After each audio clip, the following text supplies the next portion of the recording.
Պարոն վարչապետ, հարցս կրկին սոցիալական ոլորտից է, առողջության պարտադիր ապահովագրությունը կարծես թե ինչ-որ դժվար է ներդրվում, կներկայացնեք առկա խնդիրների մասին։ Դժվար։ Ամեն տարի սպասում ենք եւ չկա։ Այդ որ սպասում եք այդ լավ։ Որ հիմա ձեր սպասումները 2026 թվականին կարդարանան, որովհետև արդեն բյուջեով ընդունված է, իսկ խնդիրները, գիտեք, ես ձեզ խնդիրները մի բան ասեմ, նախապես։ Այդ համակարգի ներդրումը չի լինելու այնպիսի բան, որ մենք հունվարի 1-ից կամ ներդրման հաջորդ օրվանից ունենալու ենք կատարյալ մի իրավիճակ։ Ցանկացած համակարգ ներդնելիս ինքը ես էլի ուզում եմ ասեմ, ցանկացած բարեփոխում պետք է հանդիպի իր խնդրին։ Չկա տենց դեպք, որ բարեփոխումը իր խնդրին չհանդիպի։ Գիտեք ինչ, ես հիմա ասոցիատիվ մտածողությամբ մտածում եմ, որ բարեփոխումը ծնվում է համատելով երեխայի ծննդյան հետ, ծնվում այն պահին, երբ որ հանդիպում է իր խնդրին։ Երեխան կյանք է ստանում, երբ որ սկսում է ինքնուրույն շնչել, չէ՞, սկսում է ինչ առաջինը լացում է, չէ՞։ Բարեփոխումն էլ է այդպիսի բան։ Ինքը լինելու է խնդիրներով։ Ինքն են չի լինելու, որ կատարյալ, իհարկե այլ բան, որ մենք հիմա աշխատում ենք եւ առողջապահության նախարարն է շատ ակտիվ հաղորդակցության մեջ է։ Ես հիմա մանրամասների մեջ չեմ մտնում, որովհետեւ ճիշտ կլինի, որ առողջապահության ոլորտի ներկայացուցիչները ներկայացնեն։ Ես իհարկե տիրապետում եմ ընդհանուր թեմային, բայց կարող են լինել մանրամասներ, որ ես ճիշտ չնկարագրեմ։ Բայց ամենակարևոր բանը, տեսեք, մենք փոխեցինք համակարգի անունը, ի սկզբանե պլանավորված էր, որ այն կոչվի տենց էր առողջապահության համապարփակ ապահովագրություն, եւ մենք հասկացանք, որ ուղերձը սխալ է տալիս, դա առողջապահության համապարփակ ապահովագրություն չէ, որովհետեւ բոլոր առողջապահական ծառայությունները չի մատուցում եւ ընդ որում, որպեսզի հիասթափություն չլինի կամ լինելիս մեջ չլինի, աշխարհում չկա պետական առողջապահական մի համակարգ, որը ծածկում է բացարձակապես ներառում է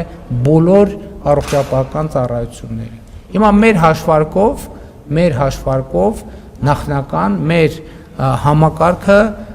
ներառելու է առողջապահական երկրում գոյություն ունեցող ծառայությունների մոտավորապես 30%-ը, բայց այդ 30%-ը ծառայությունների ամենահաճախ օգտագործվող ծառայությունների 30%-ն են։ Այսինքն պատկերացնենք ոչ թե ծավալով, այլ դեպքերով։ Մենք ունենք 100 տող պայմանական հիվանդություն, մենք 100 տողի մեջ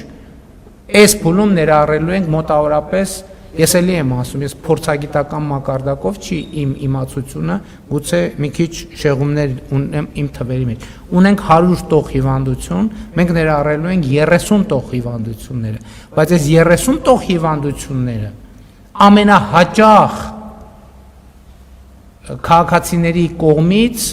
այսինքն ամենահաճախ պատահող հիվանդություններն են, այսինքն 70 տողերում լինելու են դեպքեր, երբ որ սոցիալական ցանցերում մենք տեսնելու ենք, ասելու ենք, կառավարությունը հայտարարեց, որ առողջության համընդհանուր, որովհետև բոլորը պետք է ապահովագրվեն, համակարգ է ներդրում, այ բայց մենք գնացինք, մեզ ասում են, որ պետք է վճարեք։ Այդպիսի դեպքեր լինելու են, բայց այն շատ մեծ տեսակարար կշիռը ամբողջությամբ քաղաքացին այլևս ծախս չի արելու, բացի առողջության ապահովագրության համար վճարումներից։ Ընդ որում գիտեք, որ մենք այստեղ էլ նաև այդ թվում հաստատված խաղաղության արդյունքում մենք նաև հնարավոր ենք համարել, որ մենք զինծառայողների ապահովության հիմնադրամի քաղաքացիների կատարվող վճարների, պարտադիր վճարների մի մասը նվազեցնենք եւ քաղաքացիների այն գումարը, որ իրենք հիմա վճարում են զինծառայողների ապահովության հիմնադրամին, այդ գումարները կուղենք, մի մասը կուղենք առողջապահության ապահովագրությանը։ Ու աշխատավարձի չափից կախված գիտեք, որ տարբեր չափերի վճարումներ են արվում, հետեւաբար իսկ մնացած մասը ինչ որ մեկ այլ հատված այս տարի կառավարությունը կվճարի բոլորի համար եւ ամբողջը։ Մյուս տարվանից արդեն արդեն այդ նվազեցվող հատվածը զինծառայողների ապահովության հիմնադրամի կոմպենսացնի քաղաքացիների ծախսը եւ իհարկե նաեւ համընդհանուր հայտարարագրումից ստացվող սոցիալական կրեդիտներ կլինեն առողջապահության համար նախատեսված, որոնք քաղաքացիները կարող են ուղղել, բայց ելի այս դեպքում էլ չի լինի, որ ամբողջ ծախսը փակվեց, որովհետև կլինեն դեպքեր կախված աշխատավարձի չափից, որ ամսական 2000 դրամ, 3000, 4 կամ 5000 դրամ կամ չգիտեմ, գուցե դեպքերը կլինեն տարբեր, պետք կլինի լրացուցիչ վճարել։